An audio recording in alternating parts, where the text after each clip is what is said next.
Paul.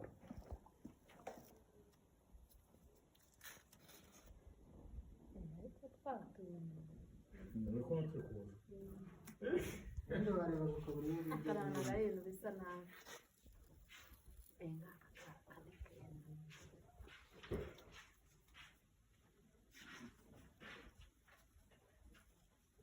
Bishyiremo wa mufuka. utongera ufunge atazadukubita